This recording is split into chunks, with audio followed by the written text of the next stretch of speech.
Hello friends, welcome to my channel. Friends, आज मैं आपको एस्टेरॉइड्स के बारे में बताऊंगा। एस्टेरॉइड्स और मीटेरॉइड्स ये क्या चीज़ होती है। सबसे पहले मैं आपको एस्टेरॉइड्स के बारे में बता दूं। दोस्तों, एस्टेरॉइड्स जो होते हैं एक लार्जेस्ट नॉन प्लेनेटरी और नॉन लूनर ऑब्जेक्ट होते हैं जो कि रिवॉल्व कर रहे होते हैं सोलर सिस्टम के अंदर। और इनमें से कुछ जो है वो बड़े होते हैं, 100 मीटर्स इनका डायामीटर होता है। IAU ने अभी तक इस चीज़ की अभी तक इसकी साइज़ डायमेंशन को जो है वो डिफ़ाइन नहीं किया, क्योंकि ये लेस देन जो होते 1000 किलोमीटर के डायमीटर में भी आ जाते हैं। सबसे बड़ा जो एस्टेरॉइड्स जिसको लार्जेस्ट एस्टेरॉइड है वो है सीरेस, और इसके डायमीटर की बात करूं तो 950 किलोमीटर इसका डायमीटर है।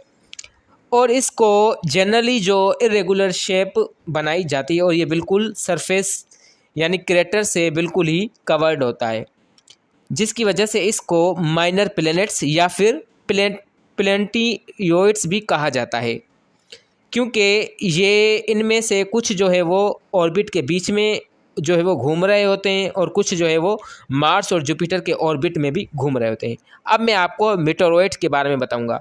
मीटेरॉइड एक छोटे किस्म के जिसामत से जो है वो स्पेस में सफ़र कर रहे होते हैं, और इनमें से कुछ मिसाल के तौर पर जो इनके जिस्म होते हैं वो कॉमेट्स और एस्टेरॉइड से जो है वो बने होते हैं। बिल्कुल उससे मुशाबा करके देख सकते हैं, उसको देखें तो उससे बयान किया जा सकता है।